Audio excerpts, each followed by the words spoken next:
man. Detroit versus everybody, man. Detroit, we rep the hardest, man. We gain the hardest. You know what it is, man. Detroit, CJ, holla at your boy when we get home. Don't forget to check out our sponsor, The Health Blaze, at thehealthblaze.com. 100% all natural products from lotions, soaps, foot soaks, bath bombs, and much, much more. Use the promo code Goodfella1Boxing. Tell them your boy CJ Goodfella sent you. Get 18% off. We out. All right, the viewership for Tony Harrison and Bryant, whatever, I can't remember his name. I apologize, man. We don't get it. Perrella, I think it was Perrella. I could be wrong. But the ratings then for the fight this past Saturday. Let's talk about it. Hit that subscribe button, bell icon button, share the video. Appreciate the love and support. And was it Brian Perrella? I was right. They did hold on. They did a peak of 1,125. I remember my math teacher in elementary said you never say in. 1,125, and they averaged 1,004,000 people watching. It says another main event by article by Keith Thadick, and boxing seen another main event on Fox attract more than 1 million viewers Saturday night. Nielsen Media Research released data Tuesday that indicates an average of 1,004 viewers watched the Tony Harrison Brian Perrella fight. Viewership peaked at 1,125,000 during a 12-round split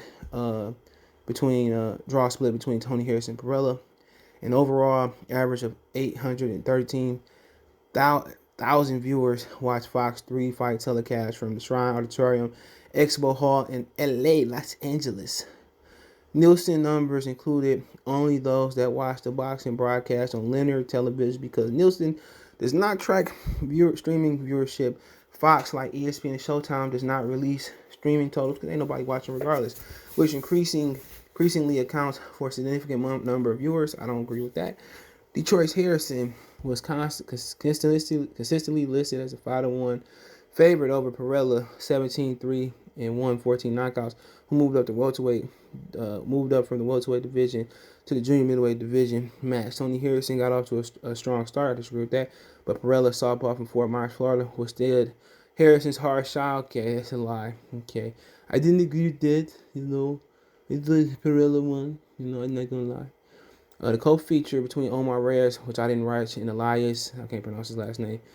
All right, drew an audience of 761,000. So I didn't watch that. Vito Malinki, he lost. 670,000 people lost him.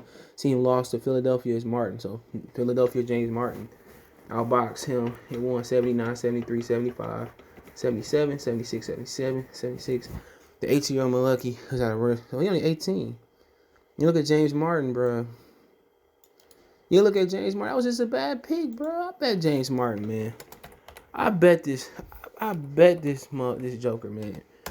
I bet he grown. Oh no. Yeah, he is 23 years old. Yeah, he putting almost a man in there, physically wise, versus a kid. He fought Xander Reyes and had a unanimous decision. Another 18-year-old. He thought he was gonna lose to 2 kids. That was just bad matchmaking. And you know what they seen? He didn't knock out nobody. That's what they seen. He didn't knock out nobody. But this is a dude that fought at middleweight, his debut. This kid, what division they was fighting at? 154. That was just bad, man. That was bad matchmaking. And PBC got some of the worst matchmaking in boxing. But then again, you gotta remember, they one of the youngest TV series of companies in boxing. This kid don't even have no hair on his face. There's no point he should have been in there with somebody so dangerous. You know what I'm saying? Or so experienced. I mean, not experienced, but so older. Man, and then the Philadelphia fighter, they bound the knockdown to kick you in the door and mess up your party. You know what I'm saying? So I think that was a bad decision on PBC. But then again, like I said, I could do better matchmaking than PBC. But I'm not going to blast their matchmakers. I know them by the name. But I don't do that. They need to find somebody more experienced like I. They did Vito wrong. Vito need to get out that contract. But solid fight. Perrella came to fight. I thought he won. I'm not gonna be biased. I love Tony Harrison, but I thought he lost. And he refused to throw his right hook. He refused to throw his jab right hand. And most people said, well, he was rusty. I don't make excuses. He didn't do well. He shot the ring so long. Whoever fought it was. It is what it is. I still support him. Still love what he's doing for the city. But then again, he need to be right back in that ring. What's it? April. He need to be right back by July. Even if you're on an undercard, even you ask Al to get on Triller, you ask Al to get on that Joshua and Fury undercard, he need to be back then. And then again, what's so sad about it is, his father left. Emmanuel Stewart was helping him out, taking him around the world. He left. I think a lot of people could have benefited from Emmanuel Stewart. Him, Robert Hughes Jr., Deontay Wilder. I think a lot of people, lost out when Emmanuel Stewart passed away quite some time. And he was one of the dudes that missed out. Emmanuel can light a fire under your butt like nobody else could. But moving on, fights like fights like this, I won't say pedestrian, but fights like this is the reason why Fox not doing the numbers they should do. Look at some of other Fox TV shows and other shows they got. Because guess what? You don't know if you're going to see Bryant Perrella again or not. You've seen Tony Harrison a couple of times on there. You don't know if you're going to see him again or not.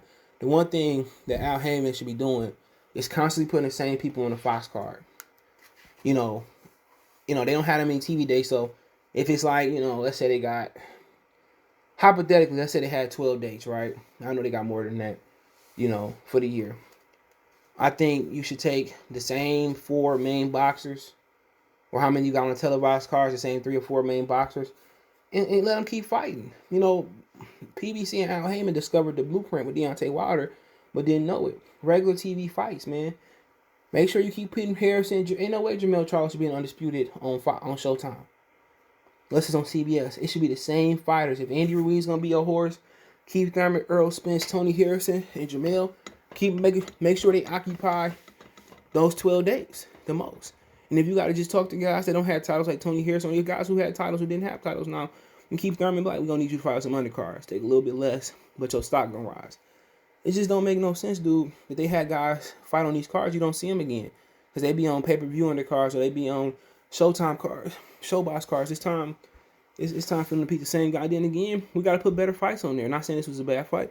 You got to put Barashnik and Zepeda type fight on there. That's what's going to get people excited. But then again, the budget low. So they got to put a Harrison and Perrella on. But like I said before, what's so messed up about them? The great fights that you see usually on ESPN Plus, Showtime, pay-per-view undercards. Like when Mario Barrios fought that I forget the dude's name on one of the undercards. That was a war. We need more wars, man. They quick to throw everything on pay-per-view because Al Heyman spoiled them like they grandchildren. But it was okay numbers. But people go look up them HBO After Dark numbers. Like 5 to 10 million people tapped in. People say, where's the new viewership here? It's true. But this fight could have been a better opponent. Could have been better all the way around. And maybe with a better opponent, you got a better Tony Harrison, But he always got to remember, he got to keep his underdog hat on. But hey, let me know what you guys think. Don't forget me on Twitter, Facebook, Instagram, Facebook group, link in the description. All links in the description. You need to reach out for a business question, inquiry, sponsorship, video question, and promote your business on the channel. Want to make a donation? Cash App, PayPal in the description. Best way to donate your video. Let me know what you guys think. Check the box and news playlist for more videos like this. Peace. Belief about No, I'm on the phone. You on the phone? Yeah. You looking at my baby? No, I ain't looking at right? him. No, I'm good. You sure? Yeah, I'm good. All right, man. Next time we come outside, don't be staring and shit like that. I don't like that. I wasn't looking at him.